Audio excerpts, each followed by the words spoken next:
Hello everybody and welcome back to Let's Play Super Robot Wars Z2.1 Hakai-Hen. In the last part we beat out most of the enemies that are remaining on the map, leaving just these four. I'm kind of surprised that it was that simple, actually, but I'll take it. And sorry about there not being a video on Wednesday.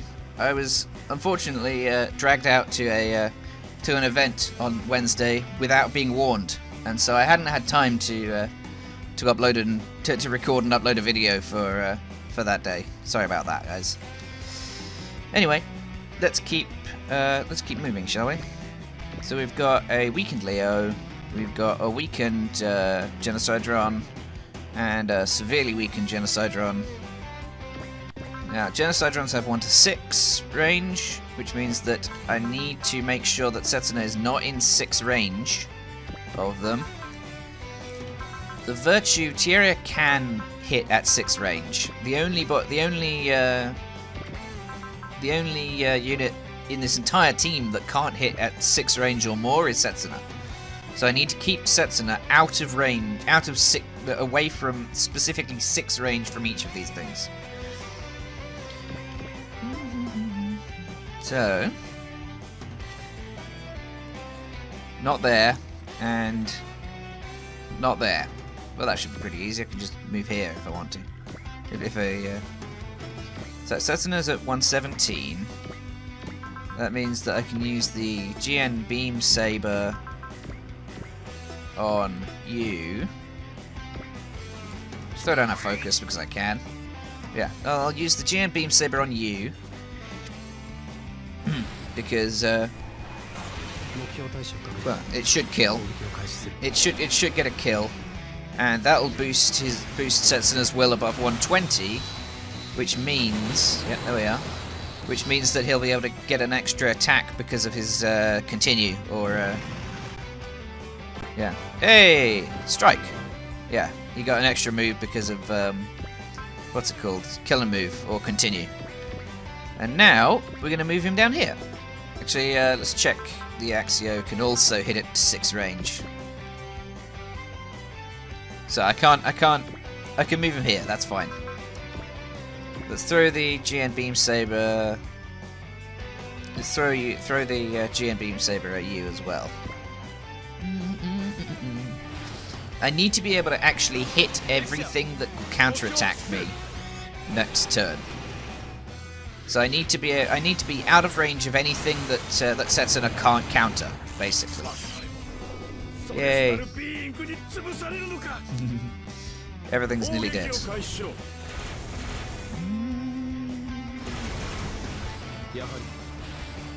Yeah. Yay! Setsuna dodged. Okay, cool. And finally, let's do a bit of showing off, shall we?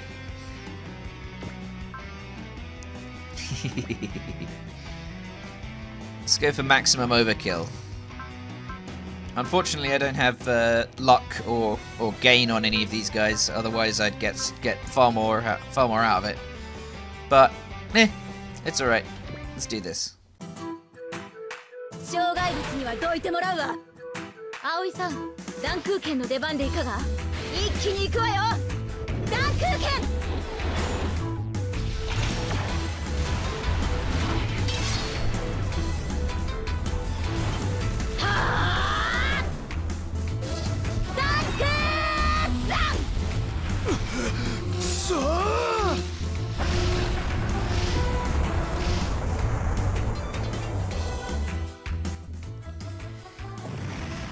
There we are. That was nice and flashy now, wasn't it? And now we're out of units that aren't Crow, so I'm just going to have him send him down. So that was Dancouga, which is Dancouga Nova's current most powerful weapon. And if you've watched any Super Robot Wars show, any Super Robot show, you'll know that this isn't going to be the final attack that this thing has. Come on. Nothing keeps its original set of attacks to the very end. There's no such thing as a robot that hasn't had a mid-season upgrade. Anyway, let's just let the enemies commit suicide on our units. You're a fool. You're a fool for trying to fight lock-on at range like this. But I won't complain. Oh.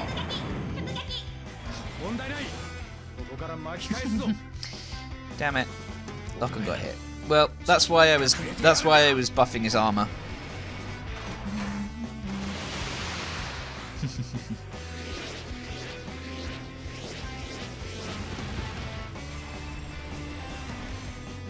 Boom. Bye-bye. That's a dead Axio. And finally, the Genocide Run. Hey, hurry, learn, focus. Perfect. And now you... Really? Okay. Just sacrificing yourself on the Dancouga there. I'm alright with that. It lets me show off their next attack.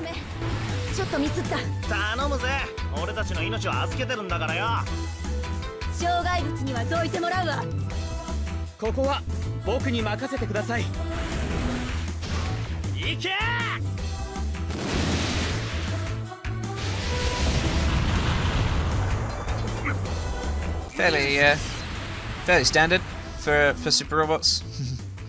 They're gonna have a missile attack at some point. Yeah. It's not a bad one though. Hey, a level for Aoi and pals. And no one got anything important. Okay. SR point obtained. So, let's get on with the plot again, shall we? So, talking about everyone, we're all done here, and not sure what's going on there. The Dancouga team are very yeah, they're very appreciative of the experience of piloting Dancouga. They enjoyed it a lot, and yeah, they're getting orders. Lock-on is getting orders from Sumeragi to follow the Dancouga to their base and to do as their commander instructs them, which is kind of interesting. So here's Sumeragi, and what's her name? Can't remember her name. Damn it. Yu Mei. Is that it? I think.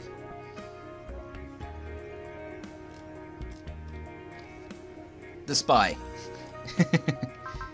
Anyway, yeah. So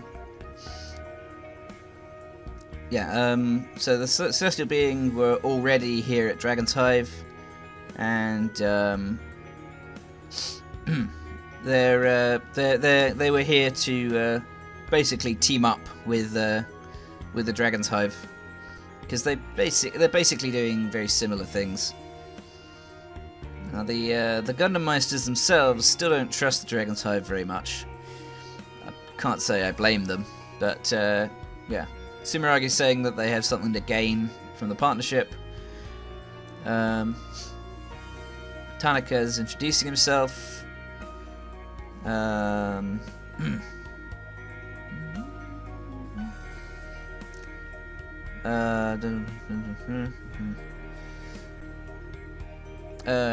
Crow has asked what Veda is, because Tanaka mentioned it,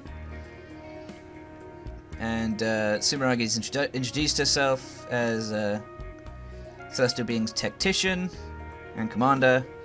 Yu Mei and Honlong are spies, pretty much, agents.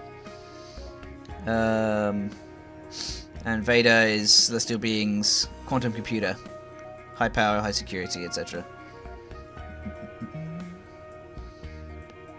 And Crow has also asked about the Gundam's reactors, and Sumeragi can only tell him that it's called the GN drive. Finally, Tanaka's talking about Tanaka's going to spill a little here.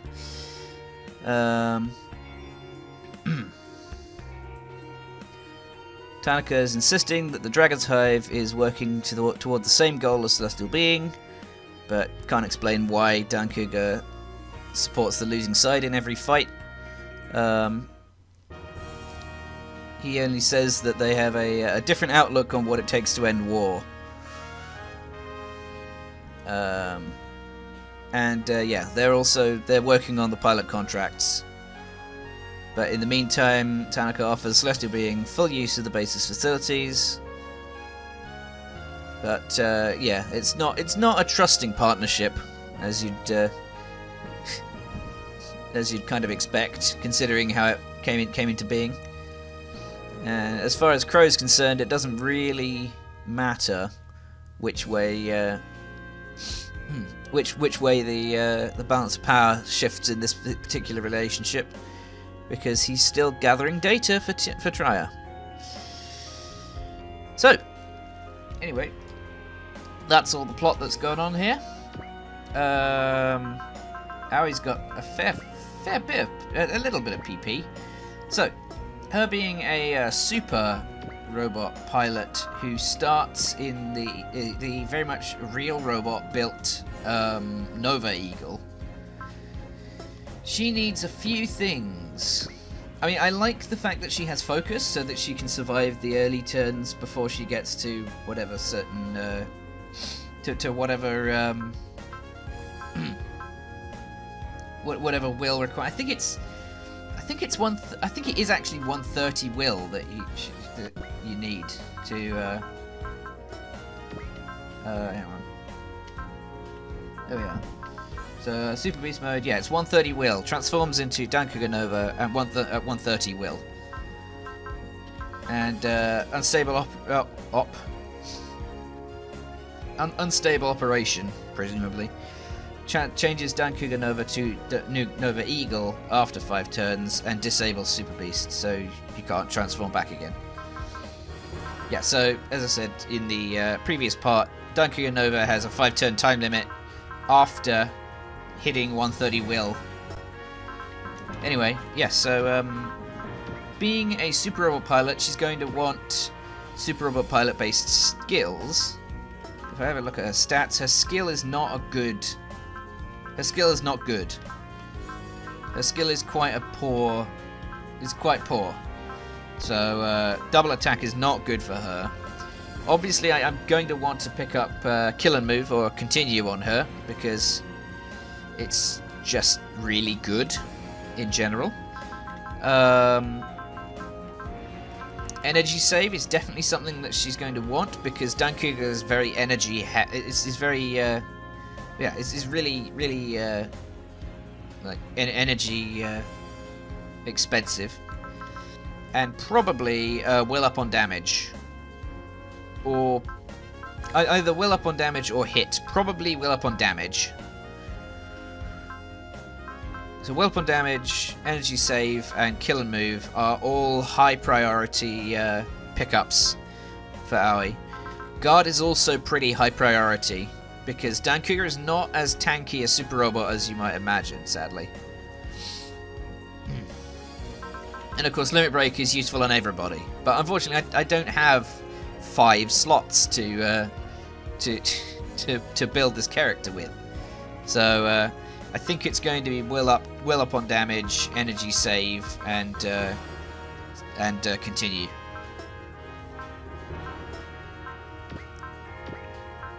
Crow still can't afford anything except for Prevalent Counter, which I refuse to buy for him because he doesn't need them. And no one else has gotten very much PP at all. As for equipment, I don't think we got anything new in this chapter. No, we didn't. That's fine. The Nova Eagle. Could the Nova Eagle do with any of these? I suppose Dancouga could definitely benefit from the propellant tank more so than the Exia could, because while the Exia is energy hungry, it's not bad. I mean, the GN Beam Saber is the most expensive thing that the Exia has at the moment, and it only costs 20, which means that we get nine uses of it, which is a lot. Whereas the Nova Eagle has the Nova Eagle's most powerful attack and most expensive attack is VBM charge. It's a variable beast machine charge, which costs 35, which means that I get four attacks with it. And Dancouga Nova, most expensive, is 60, which means I only get three shots. And literally every attack on this thing, aside from the missile detonator, costs some energy. So it's really because it's a super robot. It's very difficult to justify. Sorry, it's very difficult to justify giving anything else a propellant tank. Anyway, Dancouga is obviously going to be getting some money and some energy. I don't want to spend all my money on you. I definitely want more energy. I don't want to spend money on weapon upgrades right now. You'll do nice. That'll do nicely. Let's get some more upgrades on the Gundams. Tieria. More accuracy? I guess I should spend some money on mobility on that thing as well. You get a little bit of mobility. You don't need it too much. And you get some mobility. There we are. Spent all my money. Excellent. So, that'll do nicely for this chapter. For this part of this chapter. I'll see you guys next time when we start, when we play Mission 5 of the 3rd route, the Area 11 route. See you guys then. Bye everybody.